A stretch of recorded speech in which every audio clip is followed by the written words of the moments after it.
الحمدللہ آج ہمارے آپ کے بھی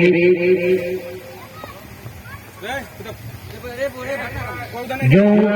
ڈیکوریشن آپ دیکھ رہے ہیں، سجاوٹ دیکھ رہے ہیں، یہ دکان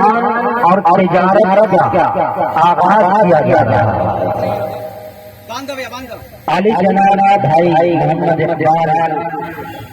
لاڈلے بھائی منظر بھائی اور دیگر جو ان کے تمام احباب ہیں، سارے کے سارے لوگ قابل مبارکباد ہے کہ آپ نے اپنے گاؤں میں، اپنے بستی میں ایک ایسی چیز کا انعقاد کیا ہے جو حقیقت معنوں میں روزمرہ کی ضرورتوں میں کام آنے والی ہے۔ لہذا میں اپنی طرف سے آپ تمام بھائیوں کو مبارکبادی پیش کرتا ہوں، ساتھ ہی دعا کرتا ہوں کہ اللہ تعالیٰ آپ کو جس مشن کو لے کر چل رہے ہیں اس میں خوب ترقی عطا فرمائے اور حلال طریقے سے، جائز طریقے سے جو اللہ تعالیٰ نے رزق معاش ہم سب کے لیے رکھا ہے اس میں مکمل کامیابی آپ حضرات عطا کرے۔ آئیے، شاعر کہتا ہے کہ خیرت کو مائل پرواز کر رہا ہوں میں، خیرت کو مائل پرواز کر رہا ہوں میں، اور جنون شوق کو ہمراہ کر رہا ہوں میں، الہی میری عقیدت کی آبرو رکھنا، الہی میری عقیدت کی آبرو رکھنا کہ تیرے نام سے آغاز کر رہا ہوں میں، کہ تیرے نام سے آغاز کر رہا ہوں میں۔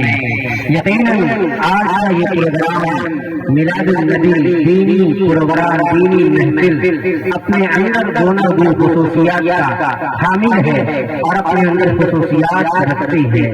یقیناً اس طرح کے موقع سے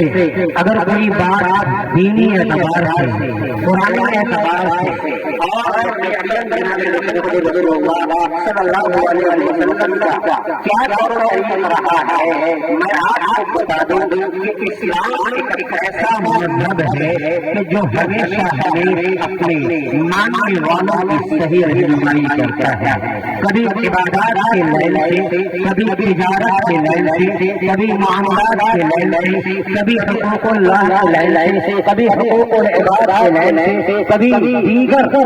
حقوق کے تعلق سے یہ اسلام مذہب ہمیشہ رہنمائی کرتا رہا ہے اور قیامت یہ کرتا رہے گا۔ یقیناً یہ ہمارے لیے قابل اعتماد اور قابل ضرورت ہے اس بات کی کہ ہمیشہ اللہ تبارک و تعالیٰ کا خوف دل کے اندر رکھے، چاہے وہ آپ عبادات کرتے ہیں تو بھی اللہ کا خوف ہونا چاہیے، چاہے آپ حقوق کا کام کرتے ہیں تو بھی اللہ کا خوف ہونا چاہیے، تاکہ دنیا کے کسی بھی شعبے کے اندر اگر آپ کام کر رہے ہیں تو وہاں پر اللہ کا خوف ہونا چاہیے۔ اسی طریقے سے اب تجارت کے لین سے، کاروبار کے لین سے اور تجارت کے لین سے جو انبیاء علیہ السلام کی سنت رہی ہے، تمام انبیاء کرام نے تجارت کو اپنایا ہے، تجارت کو فروغ دیا ہے۔ شرط یہ ہے کہ تجارت ایمانداری کے ساتھ ہو، تجارت دیانتداری کے ساتھ ہو،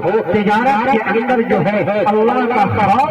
وہاں پر اپنے دلوں کے اندر مستحضر ہو تو یقیناً وہ کاروبار کی ترقی کی طرف جاتا ہے، یقیناً وہ کاروبار اور تجارت کی ترقی کی طرف جاتا ہے۔ شرط یہ ہے کہ اللہ تبارک و تعالیٰ کا خوف دل کے اندر پیدا کر دیا جائے۔ میرے محترم بزرگوں اور دوستوں، آئیے حضرات، میں آج کے اس پروگرام کا آغاز دینی محفل کا پروگرام کا آغاز میں ایک ایسی کتاب سے کرنا چاہتا ہوں جو کتاب نہایت ہی باعظمت اور بابرکت ہے۔ یہ وہ کتاب ہے جس کو اتارنے والا امین ہے، یہ وہ کتاب ہے جس ذات گرامی پر اتارا گیا وہ امین ہے، یہ وہ کتاب ہے کہ جس شہر میں اتارا گیا وہ بندے امین ہے، یہ وہ کتاب ہے کہ جس رات میں اتارا گیا اس رات کو 1000 مہینوں سے اور 1000 راتوں سے افضل کہا گیا ہے کہ یہی وہ کتاب ہے کہ جس کتاب کو سن کر کے پتھر دل دوں اور پتھریلی آنکھیں بے اختیار اشک جاری کرنے پر مجبور ہو گئی، یہ وہ کتاب ہے کہ جس کتاب